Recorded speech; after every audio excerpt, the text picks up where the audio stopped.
저하고 인사하면서 말씀 시작하겠습니다. 할렐루야. 옆 사람 인사하시죠. 할렐루야. 오늘 얼굴들이 굳어 보여서 제가 인사를 한번 했습니다. 제 일이 주로 사람을 만나는 일입니다. 학교에서나 교회에서나 목회라고 하는 것, 이것이 사람 만나는 일입니다. 학교에서도 아이들을 가르치는 일도 사람 만나는 일입니다. 그런데 수많은 사람을 만나고 수많은 학생을 만나다 보면 제일 대화가 안 되고 힘든 사람이 몇 사람이 있습니다. 돈이 가난한 사람도 아니요, 또 배우지 못한 사람도 아니요.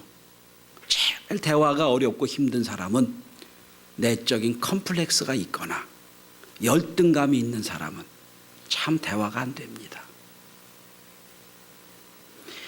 그분이 모든 얘기가 그분의 컴플렉스를 건드립니다. 모든 정보가 그분의 열등감을 뛰어넘질 못합니다. 얘기가 잘 되다가도 뭐 하나 뚝 걸리면 그래 배운 사람들끼리 해, 그렇게 됩니다. 뭐 얘기 잘 하다가도 기분이 좀 나쁘면 잘난 사람들끼리 해봐, 그러고 빠져버립니다.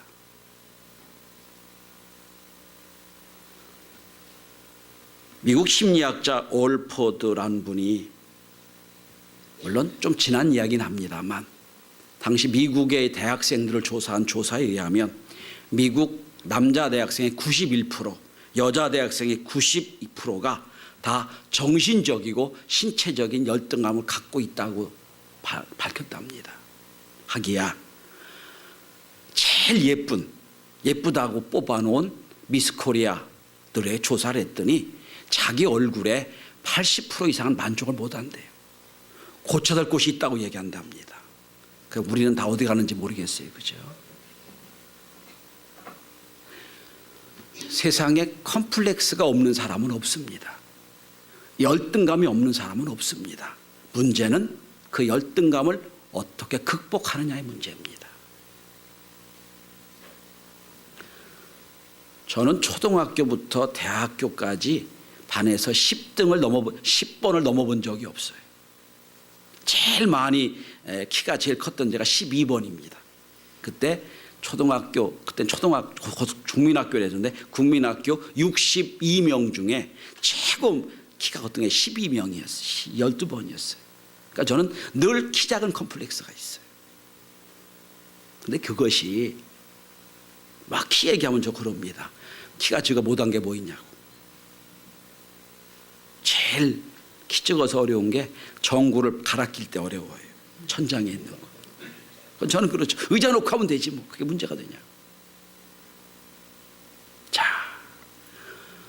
여러분의 컴플렉스는 어떤 컴플렉스 갖고 계십니까? 눈이 작으세요? 코가 안 솟아났어요? 뭐가 나올 게 안 나오고 들어갈 게 안 들어갔습니까? 다 컴플렉스가 다 있어요. 문제는 그 컴플렉스들이 어떻게 극복되느냐가 그 사람 인생을 좌우한다는 거예요.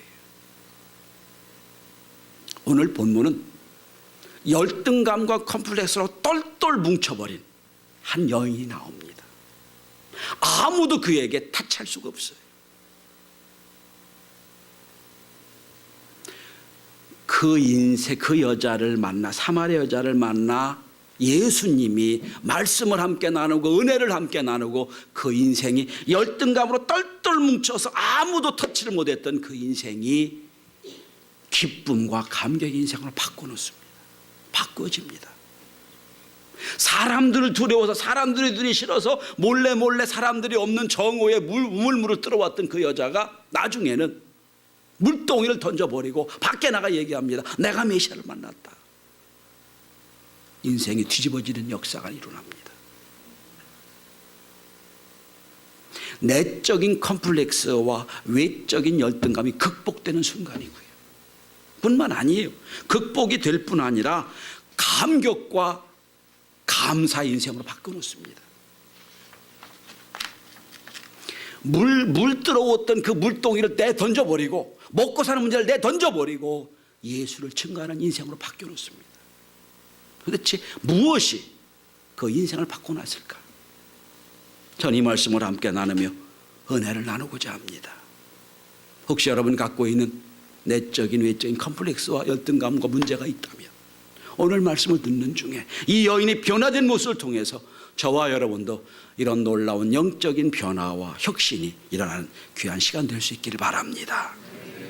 첫째로 이 여인에게 이렇게 변화된 가장 중요한 첫 번째 이유는 그 여인이 갖고 있던 인생의 갈증이 해결되었기 때문입니다. 성도 여러분, 창세기부터 요한계시록까지 성경을 쭉 읽어보면서 분명한 사실이 하나 있습니다. 그 사실은 뭐냐면 이 하나님 시대든지 예수님 시대든지 구약이든지 신약이든지 하나님을 만나 예수님을 만나 무언가 은혜 받은 사람들의 특징 중에 하나는 그들이 다 갈급한 마음이 있었다는 거예요.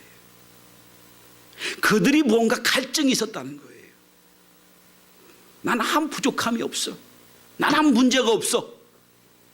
이런 사람 중에 은혜 받은 사람은 성경에 한 명도 안 나옵니다. 아이고 주시려면 주고 말라면 마세요. 이런 태도 갖고는 절대로 은혜 받는 사람이 하나도 없습니다.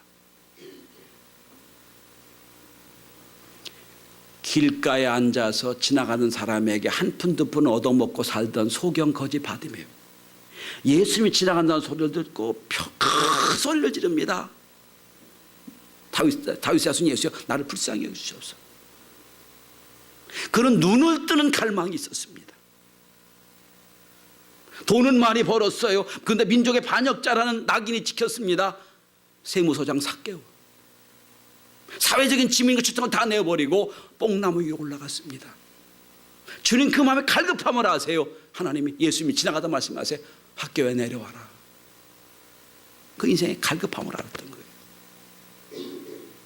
베데스의 연못가에 수많은 병자가 누워 있습니다. 우물물이 한번 돌 때마다 맨 먼저 들어가면 나는다는 소문이 있어요. 그 중에 38년 병자가 누워 있어요. 38년이면 여러분 움직일 수도 없는 병자예요.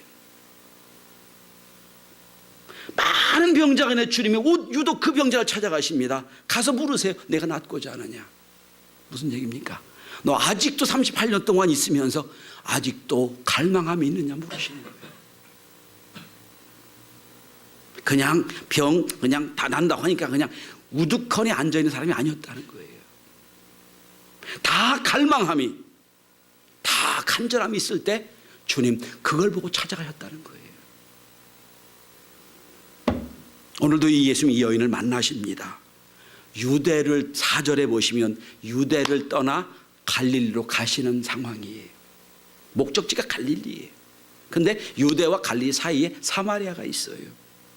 보통의 사람은 사마리아 사람들 민족적인 어떤 원한이 있고 문제가 있으니까 대개는 사마리아로 돌아갑니다. 우회 도로를 택해서 갈릴리로 가는데 예수님은 유독 이날은 갈릴리로 가시는데 사마리아로 관통해 가세요. 사마리아로 들어가세요. 의도적이란 뜻이에요. 왜 그랬을까요? 주님은 이 여인의 갈증을 아세요. 그 여인을 만나러 가시는 거죠.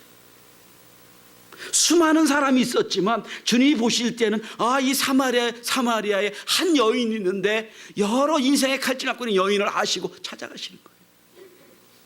지난주 말씀을 기억하세요. 부활은 찾아오신 하나님이에요. 우리 인생의 절망과 좌절에 찾아오신 하나님. 오늘도 하나님은, 예수님은 사마리아로 이 여인을 찾아가시는 거예요. 오늘 이 여인은 인생에 대한 갈증이 있었습니다. 물을 뜨러 왔어요. 근데 사막기후 정오는 아무도 안 다닙니다. 사람들이 눈이 피해서, 사람들이 수근수근한 술을 피해서 홀로 물 뜨러 왔어요. 물을 뜨러 왔는데 예수님이 그 물 곁에 와서 물으시는 겁니다. 물을 좀 달라. 여자가 이상해요.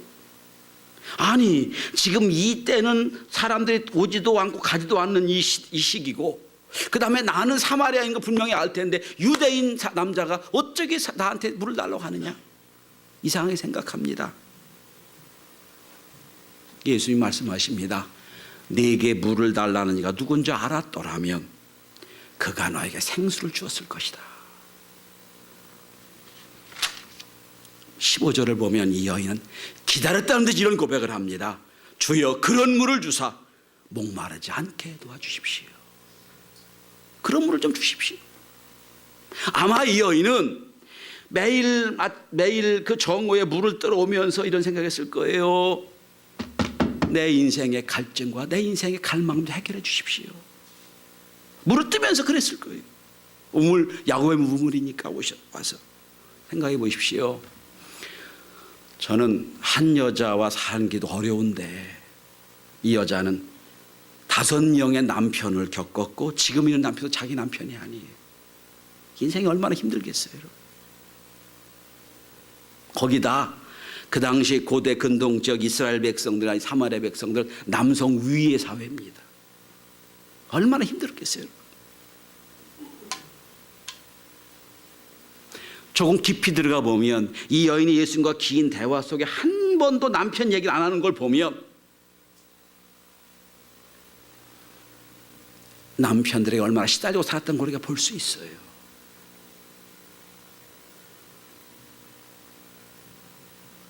그래서 12절에 보니까 이 여인은 이 우물이 야곱이 만든 우물이요. 이 우물에 물을 길어올 때마다 그렇게 했을 거예요. 언제 내 인생이 끝날까? 내가 언제 내 인생이 이렇게 시달리고 어려운 인생이 끝났을까? 아마 갈망이 있었을 거예요. 내 인생이 언제 이거 끝날까? 주님은 그 갈망하고 목마른 인생을 찾아가신 거예요. 왜? 생수를 주시려고. 성도 여러분, 인간은 등 따뜻하고 배가 부르다고 만족하는 존재가 아니에요. 아무리 등이 따뜻고 배가 불러도요, 무언가 내 영혼에 갈망함이 있어요. 그걸 주님 아시는 거예요. 자, 물을 좀 달라, 나에게 생수 주십시오 그랬더니 예수님이 이 여자가 제일 듣기 싫은 가장 깊이 쌓아놓았던 컴플렉스를 건드립니다. 내 남편을 불러와라.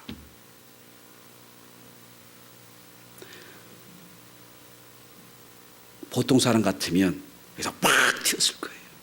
생각해 보세요, 여러분. 처음 만난 남자예요. 처음 만난 남자가 사마리아 여인한테 남편 얘기를 합니다. 네 남편 불러오라고 합니다.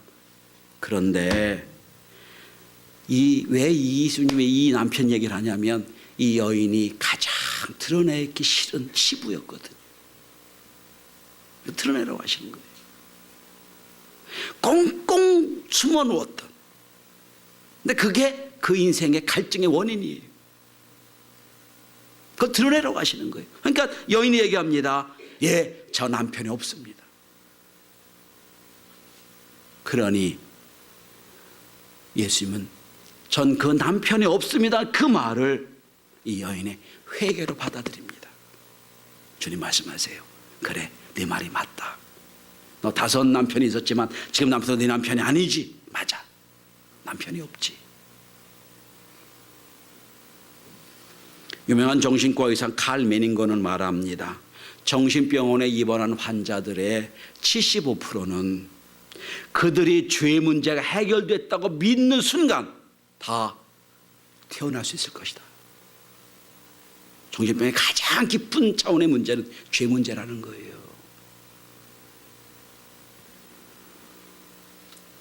많은 정신병자들이 죄책감에서 시작을 해서 시달리고 그게 해결이 안 되니까 그게 문제가 된다는 거예요. 오늘 이 여인은 인생에 갈증이 있어요. 그래서 아무도 내놓을 때 자기 남편 문제를 얘기해 놓습니다. 그리고 오늘 예수님은 그걸 해결해 주세요.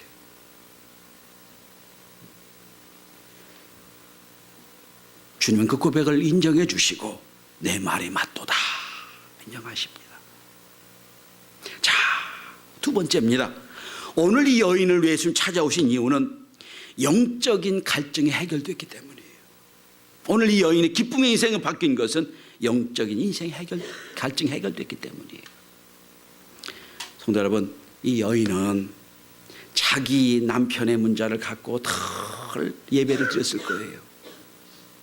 근데 예배를 드려도 채우지 않은 영적인 갈증이 있어요. 20절을 여러분 보세요. 이 여인이 고백합니다. 우리 조상들은 늘 이 산에서 예배하였는데 당신들은 예배할 곳이 예루살렘에 있다 하더이다. 이런 얘기입니다. 선지자요, 우리는 지금 우리 조상들이 섬기는 산에서 예배하고 있는데 예배할 때마다 내가 은혜 받지 못하는 이유는 예배하는 장소가 잘못된 거 아닙니까? 묻는 거예요. 그러니까 우린 사마리아에서 예배드리는데 당신들의 말은 예루살렘에 성전이 있는데 거기서 예배드려야 된다고 합디다. 우리가 예배 장소가 잘못돼서 은혜 받지 못하는 거 아닙니까? 묻는 거예요.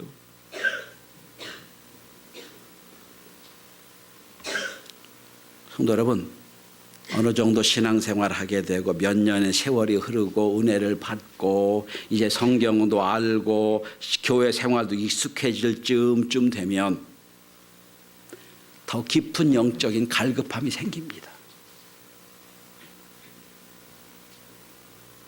영적인 깨달음과 영적인 은혜와 참 하나님의 함께 하심을 체험하고 싶은데 체험하지 못할 때 갈증이 생기는 거예요. 목사에게도 그런 갈증이 있어요. 자, 성경을 봅니다. 주석도 찾아봅니다. 원어도 봅니다. 분명히 그런 뜻은 맞아요.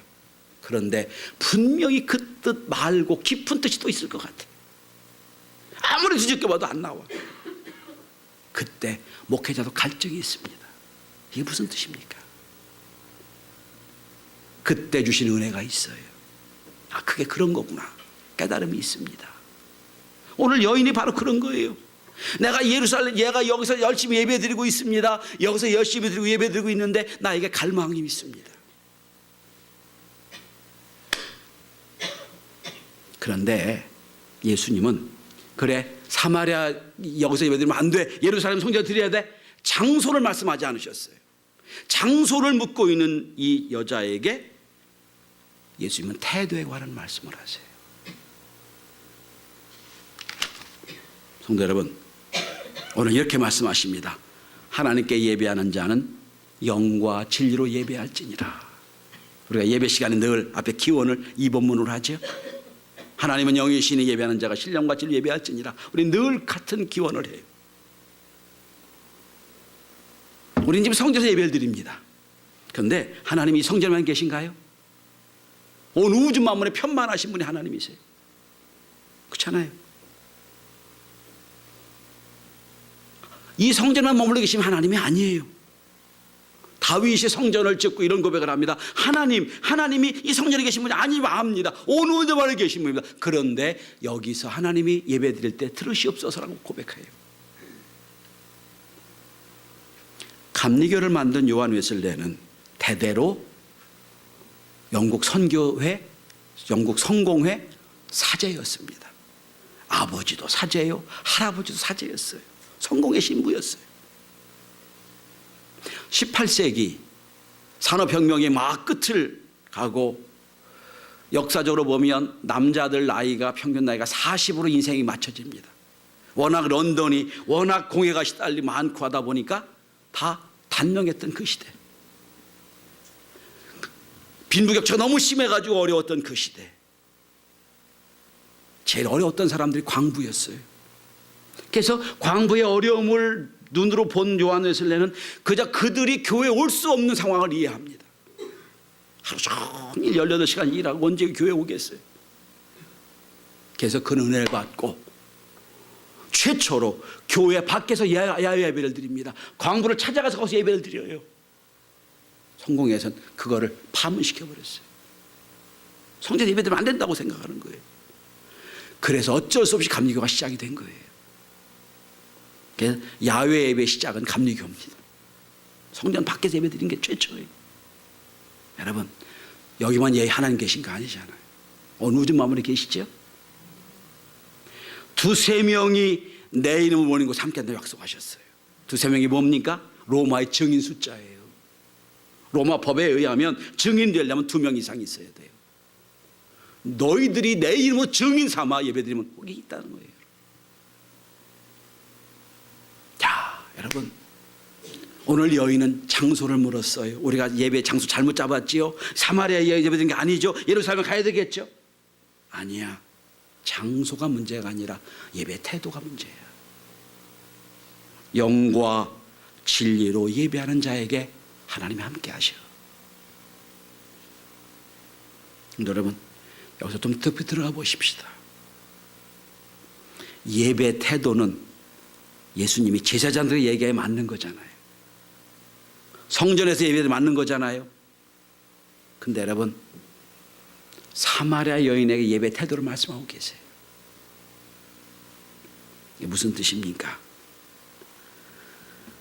자기 동네 사람들에게도 부끄러움을 당했던 이 여인이 갈급함이 있기에 그 갈급함을 아시고 은혜로 역사하는 거예요. 우리 성도들이 예배할 때마다, 여러분 집에서 예배하거나 속에서 예배하거나 어디서 예배할 때마다 장소가 문제가 아니라 신령과 진정으로 드리는 예배가 다 될 수 있기를 바랍니다. 그때 갈급함이 채워지는 거예요. 다시 말씀드릴게요. 여러분, 성경 어디를 열어봐도요, 갈망이 없는 곳에는 은혜도 없어요. 애쓰고 수고하는 열정과 은혜가 있을 때 거기 역사가 나타나지, 알아서 하세요 하는 데는 하나님의 역사한 적이 없어요. 오늘 이 여인은 인생의 갈급함을 해결합니다. 갈증을 해결합니다. 영적인 갈증을 해결합니다. 장소가 문제가 아니라니까. 이제는 예배 태도가 문제라니까. 이제부터 이 여인은 신령과 진정으로 예배하게 되는 거예요. 자, 인생의 갈증을 캐서 예수님 만나 생수를 만났어요. 그리고 장소 문제가 아니라 태도 문제라는 걸 깨달았어요. 그 여인에게 예수님은 처음으로 당신을 계시해 주십니다. 그게 26절이에요.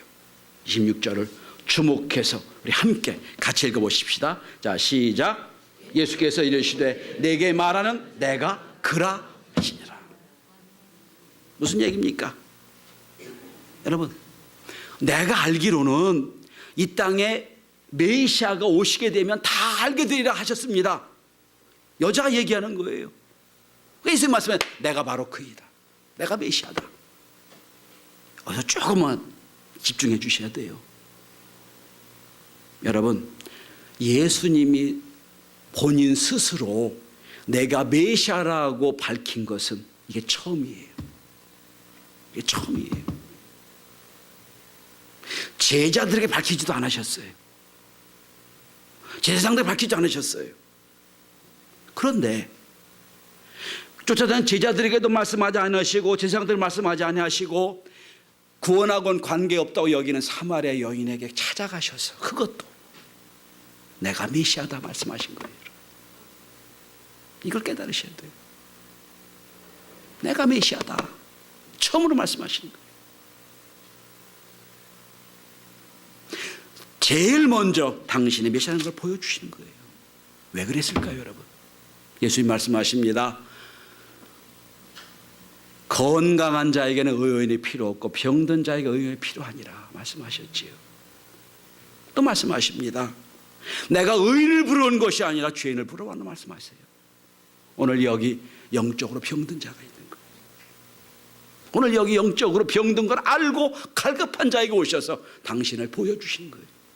내가 메시아다. 맞습니다. 갈급하고 무수하게 기다렸고 예배를 드리고 드리면서도 채우지 않는 갈망이 있을 그때 그 여자를 찾아오신 거예요. 저는 우리 교회에서 예배드리는 모든 하나님의 자녀들이 이런 갈망함으로 하나님의 은혜를 날마다 채워질 수 있기를 바랍니다. 오늘 말씀의 은혜가 무언가 고민하고 받으려고 애쓰고 노력하는 그때 하나님이 깨닫게 하신 역사로, 감격의 역사로 날마다 예배가 주 앞에 영광 돌릴 수 있게 되길 바랍니다. 오늘 이 여인은 메시아를 만났어요. 물들어 왔다가 그 갈망을 아시고 오신 주님을 만나서 인생의 갈증도 해결했죠. 죄 문제 해결했지요. 거기다가 장소 문제가 어렵다는 걸 아시고 장소가 문제가 아니라 예배 태도가 문제라는 걸 깨닫고 내가 그로라 메시아를 증거하는 못 듣고 물동이를 벌어두고 동네로 들어갑니다. 내가 메시아를 만났다. 이게 감격 아닌가요? 내가 메시아를 만났다. 그렇게 기다리고 갈망했던 메시아를 내가 만났다. 오늘 이 여인이 예수님을 처음 만날 때하고 점점 그의 신앙이 변화돼서 깊어지는 걸 볼 수 있습니다. 먼저 9절 한번 보세요. 예수님을 처음 만난 순간은 당신이라고 얘기해요. 당신이라고 얘기합니다. 인생의 갈증을 해결하고 죄 문제를 드러내는 순간 이제 이 여인은 고백합니다. 선지자여 라고 고백합니다. 이제 더 나아갑니다. 이제 마지막으로 영적인 갈급함을 해결하고 이제 장소 문제가 아니라 태도의 문제라고 하나님 주신 은혜를 받고 나면 메시아다, 그리스도라고 영접하게 됩니다. 당신에서 선지자에서 메시아로 그 짧은 시간 신앙이 깊이가 더해지는 겁니다.